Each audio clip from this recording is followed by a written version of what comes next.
Welcome to my channel. And this is English Podcast Station. Ever get that feeling? Like you're speaking English, the words are right, grammar's not a disaster, but it just sounds off. Yeah, I think we've all been there. You can tell something's missing, but more vocabulary or grammar rules just don't seem to be the answer. Right.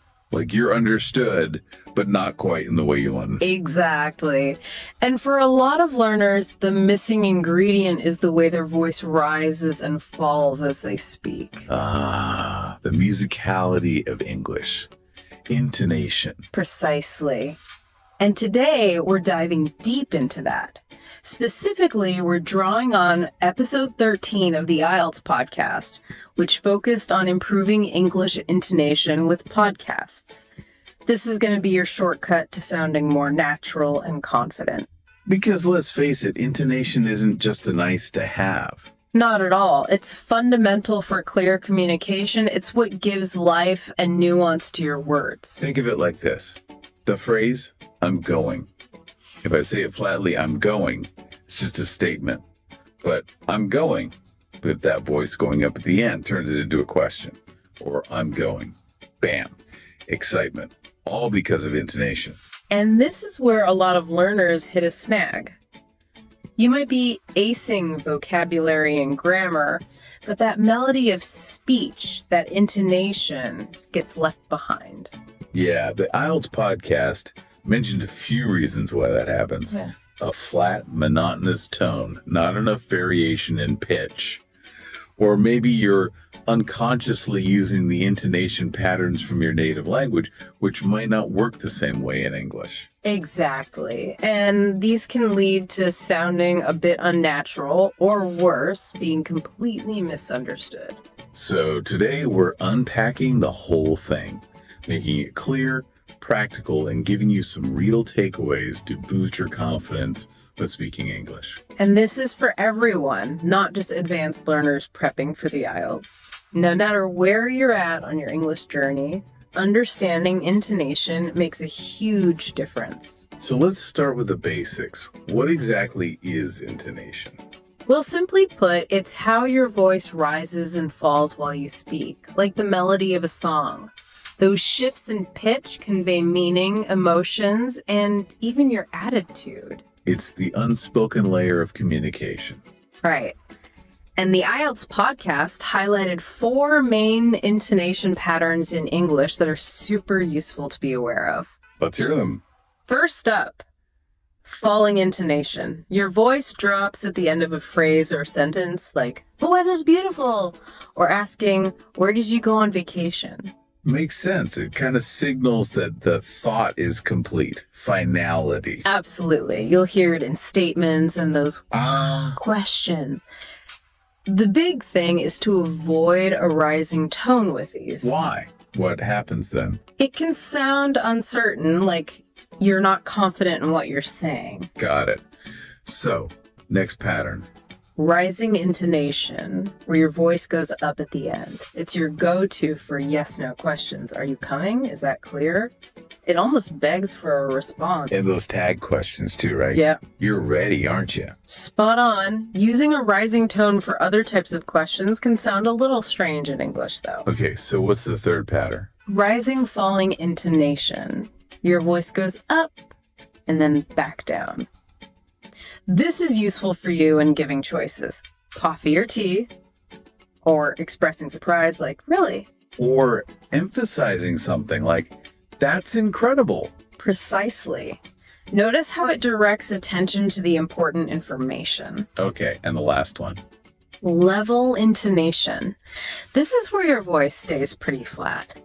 Think of someone trailing off, lost in thought, "I'm not sure," or listing items, milk, bread, and eggs. It conveys neutrality or a lack of strong emotion. Like, maybe. Exactly. Now, it's important to see how intonation links with stress and rhythm. Okay, let's break that down. Stress is the emphasis you put on specific syllables or words. Rhythm is the pattern of those stressed and unstressed bits, giving English its flow. So if we think of English as a song, Intonation's the overall melody. Stress is like hitting certain notes harder, and rhythm's the beat that keeps it all together. Brilliant analogy. And guess what? These patterns, they can be wildly different across languages. So what sounds natural in, say, Spanish might sound totally weird in English. Exactly. And that's why learning English intonation is about more than sounding good. It's about being understood correctly. Makes sense. Now, there's another fascinating aspect to this, right? The link between intonation and emotions. Definitely. Your voice naturally changes when you're excited, right? It goes up. When you're serious or sad, it often falls. Yeah, you can practically hear someone's mood in their voice sometimes. Right. So by learning and using these patterns, you can express yourself better in English. Your communication becomes richer, more impactful. Like adding another dimension to your speech. Okay, let's dive deeper into those basic intonation patterns with some more examples. Okay, let's revisit falling intonation. Think about stating a simple fact. The meeting is tomorrow.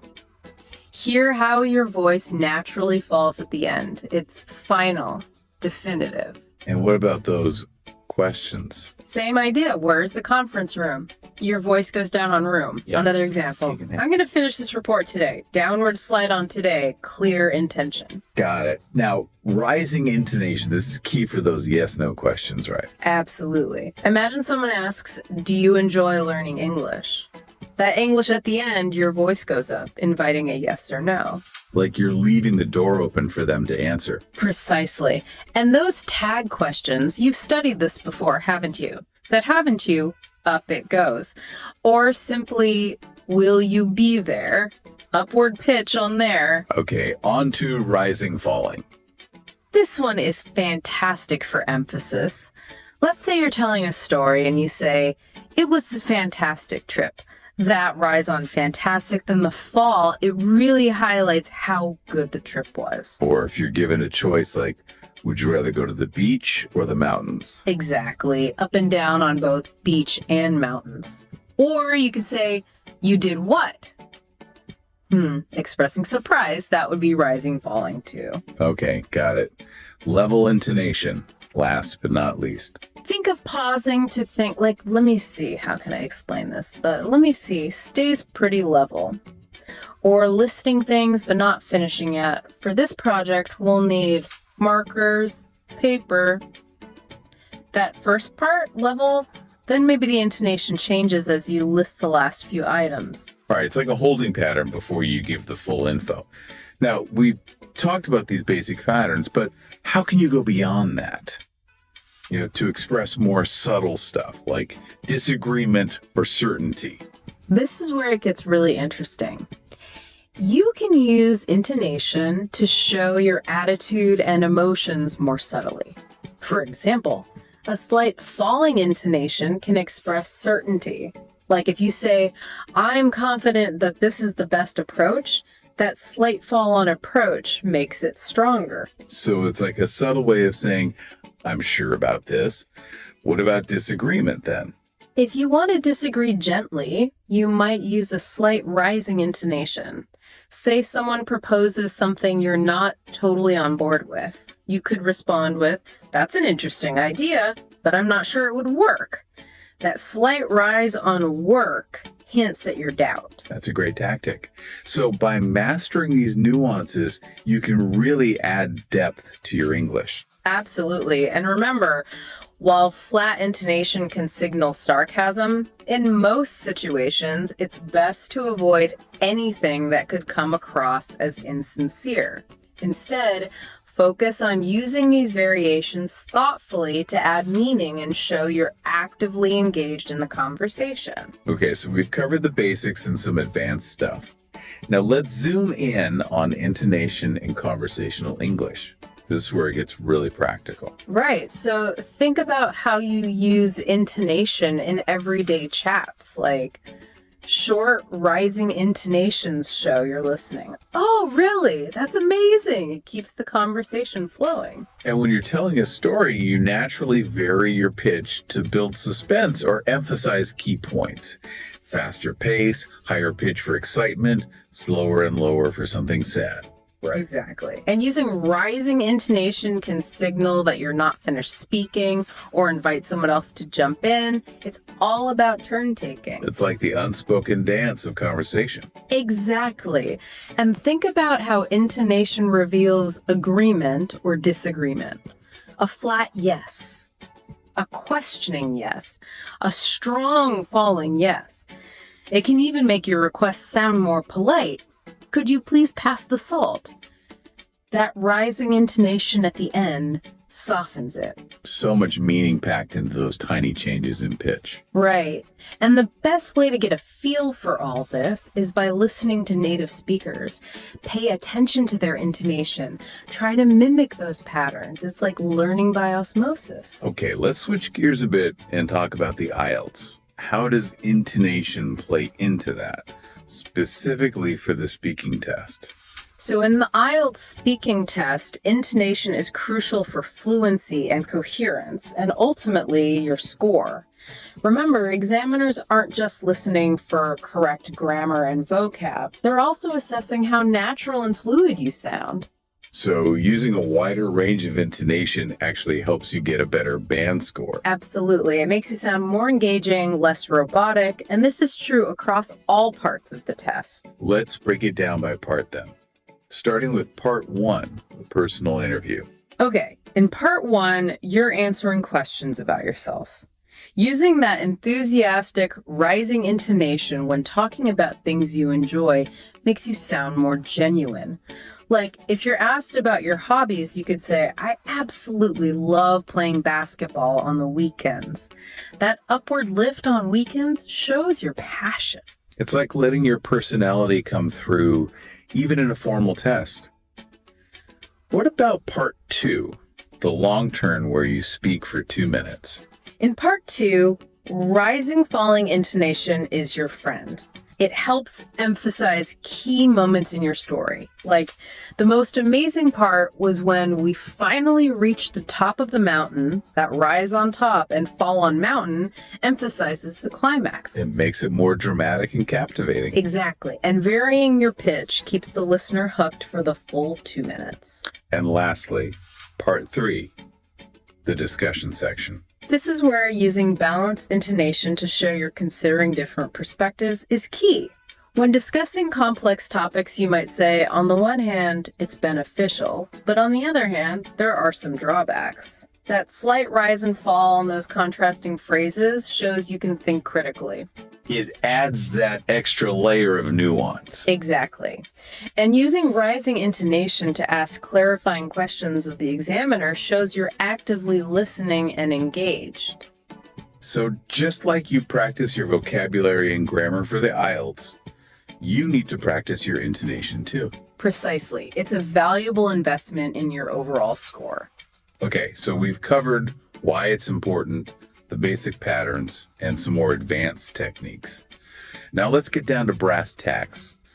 What exercises and resources can you recommend for improving English intonation, especially for the IELTS? Well, the first thing is to actively listen to native speakers. Podcasts, interviews, even casual conversations. Don't just hear the words, listen to the melody. Notice how their pitch changes in different situations. So train your ear to that natural rhythm and flow. Exactly. And make sure you understand those 4 basic patterns we discussed. Knowing when and how to use them gives you a strong foundation. Recording yourself speaking is a classic language learning tip. How does that apply to intonation? It's super valuable. Record yourself practicing IELTS speaking questions. It lets you hear your own intonation and spot areas that sound flat or unnatural. So you become your own critic. What should you do after you've recorded yourself? Listen critically to your intonation. Compare it to recordings of native speakers answering similar questions.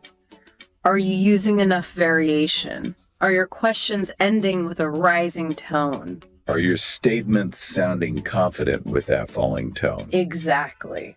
There are a lot of online tools and apps for language learning. Are there any specifically for intonation feedback? While there aren't many that focus solely on intonation, some pronunciation apps analyze pitch and rhythm. But honestly, careful listening in comparison to native speakers is the most effective way. What about shadowing? Repeating what a native speaker says in real time. Shadowing is fantastic. Listen to a segment from a podcast or anything in English and try to repeat it simultaneously, mimicking their pitch and rhythm as closely as possible. Like a vocal workout for your intonation. Precisely.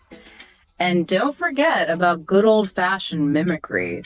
Pick phrases from IELTS samples or other English audio and try to copy the speaker's intonations, stress, and rhythm perfectly. And resources like online dictionaries with audio pronunciation, those can be helpful too, right? Definitely. They help you hear correct word intonation, which is a building block. Anything specific to recommend for IELTS prep? Yes. Use those IELTS preparation materials with sample speaking tests and audio recordings of high-scoring candidates. Pay close attention to their intonation and analyze why they use certain patterns. And of course, practice. Absolutely. Practice regularly, even for short bursts. It's more effective than infrequent marathon sessions. And remember, mistakes are part of the process. The more you practice, the more natural and confident your intonation will become. Great advice. To wrap this up, what are the key takeaways for our listeners, especially those preparing for the IELTS? Remember that intonation is just as vital as grammar and vocabulary, especially for the IELTS. We've covered those 4 main patterns: falling, rising, falling, and level, and how they're used in different situations. And how using varied intonation can boost your fluency and coherence scores, making you sound more natural and engaging. Exactly. We also discuss practical techniques for improvement, from listening to native speakers to recording yourself and utilizing IELTS-specific resources. Consistent practice and learning from mistakes are your keys to success. So for everyone gearing up for the IELTS, actively practice your intonation. Pay attention to native speakers, experiment, and don't be afraid to step out of your comfort zone. Right. By mastering the melody of English, you'll improve your IELTS score and become a more confident communicator overall. That wraps up our deep dive into the fascinating world of English intonation. We hope this has armed you with valuable insights and practical steps for your language learning journey. And as a final thought, think about how the intonation used by IELTS examiners themselves might subtly guide your understanding of their questions. Does their melody give you extra clues about what they're looking for in your response? It's something interesting to consider as you continue practicing. That's a great point. Thank you for joining us on this exploration of English intonation. We hope you found it useful. Our pleasure. Keep practicing.